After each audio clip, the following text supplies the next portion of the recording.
if I was talking to my best friend or a family member and they were on the fence between selling now or selling in 2021, I would say my advice would be go ahead and sell it this year. Yeah. Take advantage while the economy's good, the rates are low, inventory is low.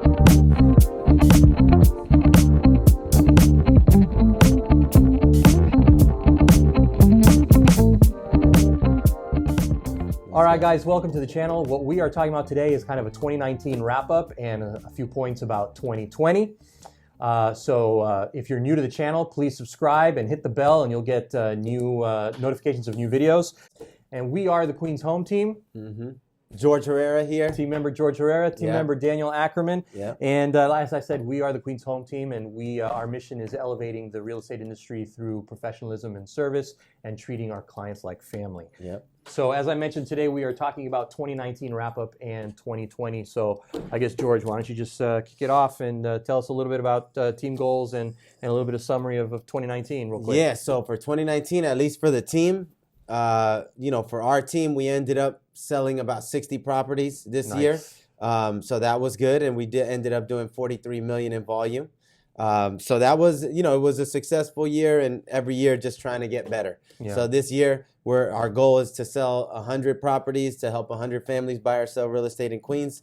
And hopefully that equals to 50 million in volume. Nice. But when we came up with the wrap-up show, so it's January, so all the numbers are in January to December, and so we figured, why not? Let's just reflect on the whole year and see what everything looks like. Now, the key indicators for a real estate market, when you're looking at the market, home sales, home prices, interest rates, inventory, right? So we figured we start with the home sales. So home sales in Queens for 2019, and this is January to December.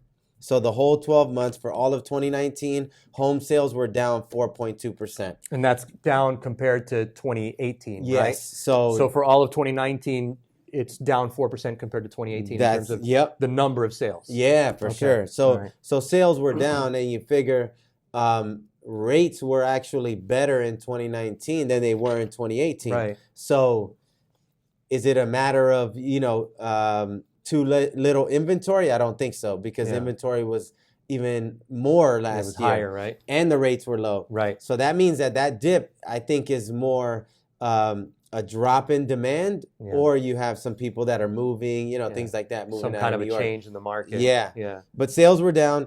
For residential, single, and multifamily properties, sales were down 4%. For condos, they saw the biggest drop, 12.3%. Yeah, that's big. And co-op saw a decrease of 2%. So not anything crazy dramatic, but sales were down in 2019. Right. Yeah. And hopefully, if people are watching, we've got some graphics up on the screen for this. But that's what do you think about that? Right? It is interesting. What do you think about the condo drop? I mean, there's not a ton of condos in Queens anyway. Yeah. But why do you think condos dropped so much compared to the others? The only thing I can think of, because condos, there aren't that many anyway. And for all of 2019, there was 805 condo sales. So it's really, in comparison to residential that's had, about 5,000 sales, it's a lot less. And I think it's just construction. Maybe there just wasn't a lot of new condos hitting the market, right? Does Long Island City factor in on this? Because Long Island City is kind of a weird market where it's kind of like Manhattan, or those Queens. Won't really be in here. They won't really be in here. Because this is all pulled from our MLS, the Queens and Long Island MLS. Most Long Island City condos will be in OLR or REBNY, so those won't be in here. So this is looking at all of Queens minus Long Island City. Got it. Yeah, but they were down. So, and for people who are listening or watching who don't know what OLR or REBNY is the Real Estate Board of New York, which is a different board of realtors from LIBOR, the Long Island Board of Realtors, where we do our business. So, so residential down 4% and co-op down 2%. So co-ops actually did better compared to the others. They saw a smaller decrease in sales, but overall down, which is interesting considering how low the rates were last year. You would think it would have gone up, but that's that whole question of like how high the prices have gone. Yeah. You want me to jump into median prices here for the year? Let's go to prices next. Yeah. So, I mean, I think kind of echoing what you were saying, median prices kind of showed that the market is kind of changing a little bit. So let me back it up to 2018. 2018 January, you started with a median price of $525,000. Yes. And you ended the year in December of 2018 with prices that had gone up basically 10%. Yeah. Up to $575,000. So over 2018, you had an increase of 10%. Yes, yeah. From January of 2019 until basically August of 2019, the prices didn't change at all. They stayed at 575 the whole time. For several months there. For several months. There was a little tiny bump around, it looks like around June, but really nothing to speak of. And the median price stayed at 575 throughout almost the entirety of 2019. Yeah. And then from August until basically December, it ticked up by $5,000. That last quarter, ticked up a little bit. A little tiny bit. So not much. So price is basically flat throughout 2019.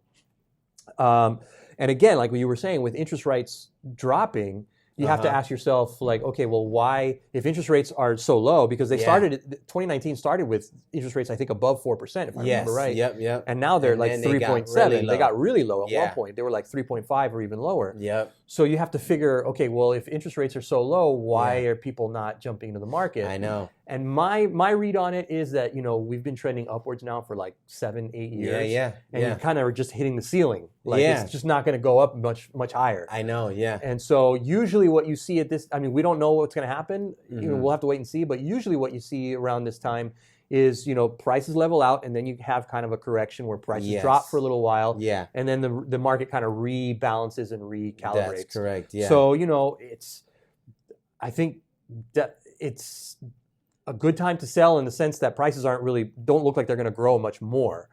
I mean, it's definitely not where it was. So even if, like you said, from the 2018 year, right, they were up about 10%, 9.5%. Kept going up and going up. You think about that appreciation. That's when people were buying a property, and a year later it was worth $100,000 more. Yeah. A year later the property's like $200,000 more. So that's, really significant appreciation.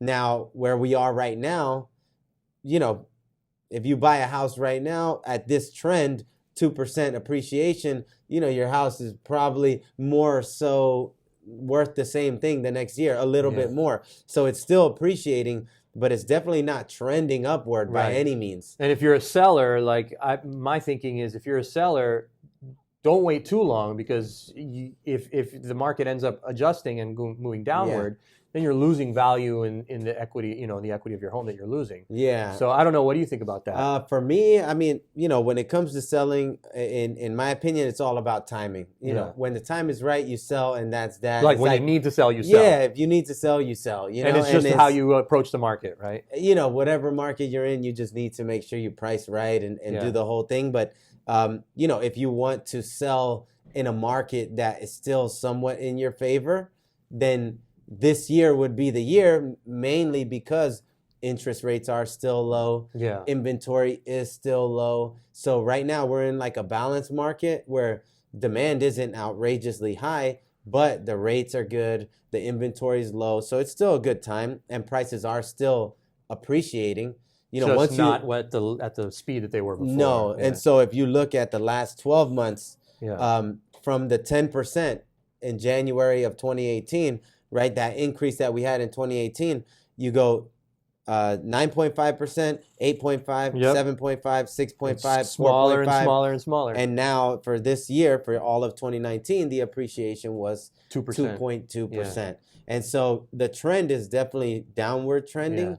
We'll see what happens this year, because the rates will stay low. But it's a good time. If you're thinking of selling this year or next year, I would say go ahead and do it this year. Yeah, for sure. That's kind of what I was getting at. Just to just to wrap this up quick, because we should move this along. Residential, so that's single and multifamily homes, were up 1.3% for the year. Co-ops actually had the biggest increase, which isn't surprising because they're more affordable. They had an increase of 6.4%. And a lot of times what you see is when markets start capping out, people start looking for more affordable options, and so they'll jump into the co-op market because it's a little bit more affordable. And then condos were down 1.2%. So that's kind of echoing the decrease in sales too. Yeah. And so that's true, and that speaks to kind of that affordability factor where the co-op prices were up. one thing about the single and multifamily, I'm almost sure if you broke that down to single and multi, I'm sure the multifamily prices had a bigger increase than single. If I had to guess, that single family market probably was down and the multifamily market was probably up, just from our experience, because last year, single families, especially in the more expensive, the higher range, people were steering away from, and people were looking for the 2 and 3 family Makes homes. sense, because they can rent out a part of it and recoup some of their monthly costs. Yeah, for sure. That makes sense. So that's prices. I guess next we want to talk about interest rates, right? Because we kind of alluded to that. So tell us a little bit about interest rates. Let's talk about that. So interest rates right now, and based on, we use the bank rates latest survey on all the nation's largest lenders. So the benchmark right now for a 30-year fixed mortgage rate is 3.74%, which is kind of like what we're talking about. That's a great rate to have. So it's at 3.7. Rate is great. And we'll see where it goes this year. But my expectation is that they won't rise much, especially since the Fed is expected not to, do any rate hikes or anything. We're in an election year, so most likely, I think you'll see good rates for most of the year. It's awesome. Yeah. And, something else I wanted to mention regarding interest rates. So yesterday we were having a conversation with our friend Victor Andrade at Meadowbrook Mortgage. We should have him on the podcast. For sure. And so we were talking about just how his year was last year, how the year is this year. According to him, he said he has a lot of buyers that are still in the market. Yeah, I heard a lot of buyers approved. One thing he mentioned, because I know refis were up last year, and he said refis were definitely up, and he said he has a lot of people refining and taking cash out of their houses and going to invest because the rate is so low. So what you have, not only homeowners refining to a lower rate, but you also have a lot of homeowners tapping into their equity, doing a cash out refi, and they're taking that equity and they're going and investing it into another property and taking advantage of the cheap money, right? So absolutely, that's something else that he told me that's what he's advising a lot of his people, a lot of his network. He's telling them, look, if you have equity, do a cash out refi and go put that money to work. So especially since the rate is so low. So totally, that's something to keep in mind. Yeah, absolutely. I mean, and it's like, it just goes to prove that real estate is such a great avenue to building personal wealth. I know. Financial independence, which is what everybody wants. I mean, you don't have to be totally rich, but to have the financial independence to do what you want to do and be secure. Yeah. Like a home becomes a bank. After a while, totally. Yeah. It all starts with that first one. Yeah. That first one opens all the doors.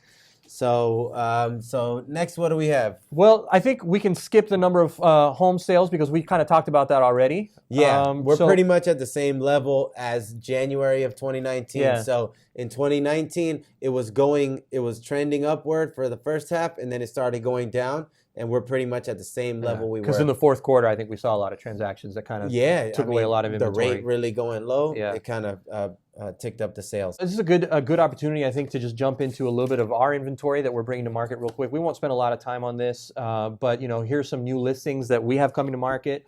We have a 2-family in Maspeth that's being sold with a tenant in place, right? Yeah. For $899. Yep. Tell us a quick 30-second synopsis of that. So for this one, it's a 2-family attached house, out-of-state owner. She doesn't live there. First floor is vacant. The basement is vacant. Renovated basement and upgraded, also renovated on the first floor. The second floor, there's a tenant, and she's a great tenant. So that comes with the property, basically. She's coming with the property, and normally that's not an attractive selling point, but as being a landlord myself, I mean, when we met this lady, and she's just amazing. She's cooperative. She's helpful. So in my opinion, to inherit a tenant like the one that we're selling it with, I think is great. You're getting one good tenant. And solid cash flow and all that stuff. Yeah, you live in the other one or you rent it out. But it's a good property at that price, 2-family, $899. That's good. It's a pretty good property. And Maspeth has been getting a lot of that stuff. Yeah. Okay, so we have a 1-family in Cambria Heights. What is that being sold for? So this one, the asking price is $549. $549. Okay. And we did a little bit of something to get that ready for market, right? Tell us a little bit about that. Yeah. So this one, we actually sold the house right across the street from it. Okay. In 2019. We listed it also at $549. That one was renovated. It was a nice house. 3-bed, 2-bath, colonial, private driveway. This one is right across the street. Same exact thing. It's a little bit bigger because it has the attic, the finished attic, and it has a full finished basement with the separate entrance and everything. But this one is another good one. We like to price where the market is, and you can see since prices are pretty flat, in this market, it's the same thing. We're pricing it at the same thing as our other one, but we're expecting a really good turnout because it was cluttered when we first saw it. A lot of furniture, a basement tenant. So we had them vacate the basement tenant, declutter everything, fresh coat of paint, and the place looks beautiful. We just took pictures today, and it looks good. So I'm expecting that this one will go quick. All right, so I guess that's our new inventory. So let's go on to the question of the month, right? This is the main event, so to speak. Yeah. We got the main card here. So the question of the month that we're tackling this week, George, is now a good time to sell a home in Queens? We kind of talked a little bit about that already. Yeah. In the earlier when we were talking about home prices. So is now a good time to sell? Do you think? Yeah. So. Now we started doing this. We're going to be doing this just so you guys know. Every episode, we're going to include one frequently asked question that we get from buyers or sellers. And that way, you can just hear our answers and see what we think. But this is one that we get a lot of, owners that will ask, is now a good time to sell? And, it's a tough question to answer in the sense of, my thinking on it is that when you're ready to sell, that's when you sell. Timing the market is nearly impossible, but I agree. Is now a good time to sell in Queens? Let's say 2020, is it a good time to sell? I do think it is, just because of the way the market's trending, because the interest rates are still going to be low, most likely for this year. And because we don't know what's going to happen in 2021, I would say, is it the best time to sell? No, because the best time to sell probably would have been 2-3 years ago, when the prices were appreciating 15, 16%. But nevertheless, prices are still going up. Inventory is low, interest rates are low. So I think it's still a good time to sell. We're not in a buyer's market yet. So I think that's great. Like, what's the cutoff point for a buyer's market in terms of months of inventory? 6 months. So, exactly, 6 months. So when we talk about months of inventory, just for those people who don't know, we're talking about how long would it take, given the days on market and the number of transactions over the last, say, 6 months. How long would it take to sell off all the inventory that's currently available? If nothing else came on. So if we list a property that has 14 months supply, that's a buyer's market. That means there is so much inventory and there's only a few houses selling every month. So you experience it as soon as you put it on the market. You realize there's a ton of competition and there's only 2 that are going into contract this month. And we sell all over Queens. And everywhere we've sold so far, everything still seems to be pretty balanced. Somewhere in that 6 to, we don't really see month supply below 6 anymore. But 6, 7, 8 maybe. We haven't seen 12-month supply, 14-month supply yet. But once you get over 8, I think that's when you really have to make considerations, right? It's more pronounced. You see that, okay, there's a lot of competition here. So given that the market that we saw, like the prices have kind of flattened out a little bit. They're only coming up very, very incrementally. And that number of sales has been kind of trending downwards. So we saw that earlier on in the show. So given those things, what considerations do you think sellers need to be making if they do have? I agree with you, first of all, that timing the market, asking like, is it a good time to sell? It's kind of a silly question because you sell when you need to sell. Like nobody wants to sell a house just for the fun of it. It's not a fun thing to do. And it's usually stressful. There's so much that goes into the preparation and exactly. Family, so it's not like everything. you just decide, hey, you know what, it's a good time to sell. I'm going to sell my house. Let's do it. Right? You sell the house because you need to sell. That's right. The question of whether it's a good time to sell or a bad time to sell is kind of irrelevant. It's more like, what do you need to do to get the house sold? Yes. Yeah, that's true. Given the circumstances of the market. Yeah. So I guess that's my question, is that given that we see the market kind of leveling off price-wise, and number of sales kind of trending downwards, what's your advice to people in terms of how they need to approach the market if they need to sell their house? Yeah. Well, I mean, if you're a homeowner and then you sit with an agent and they go through a full market analysis with you and they tell you what the month supply is in your area, if it's over 8, that's your signal. Even if it's 7, 8, even if it's a balanced market, but especially if it's a buyer's market, that's your signal that you can't just throw a house on the market like that. You will not sell. Yeah. It will take you a long time to sell unless you really price it at a really low number. But, and you may not sell at all. Yeah, because when you're in a buyer's market, that means there's a lot more competition. That means there's a lot more choices. And which ones do we know are going to go? The ones that are in good condition. So if you have a house and priced attractive and priced right, so you definitely, like, as we move into a more pronounced buyer's market, like whenever that time comes, then we'll most likely be making more recommendations on doing repairs, fresh coat of paint, little things to make it present better. And if a seller's not willing to do it, you just have to make sure the price reflects that so that you still can attract people and get the property sold. But that's really what you have to consider. If you're in a seller's market with 4 months supply, you can just put the house up. It'll probably sell right away. Yeah.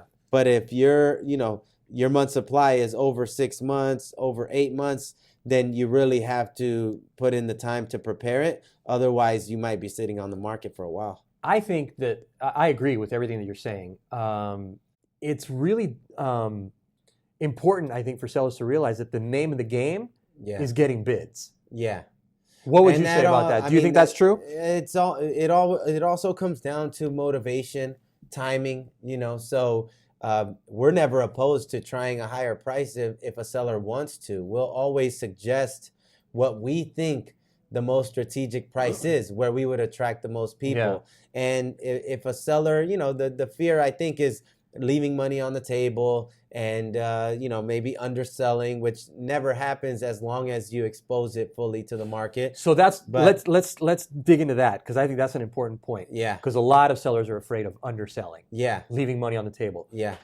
I know the answer to this, or I think I do. Yeah. But tell me why you said that's not really possible if you do all the marketing. Well, as long as your agent is fully exposing a property, right? Cooperating with all agents, answering every phone call on the property, getting everybody in, then that means you will field every offer. You will get every interested buyer in there. If it was priced $100,000 below what it's worth, it will sell for $100,000 over asking price. Yeah. And we've done this many times, because really the reason why is because buyers are educated.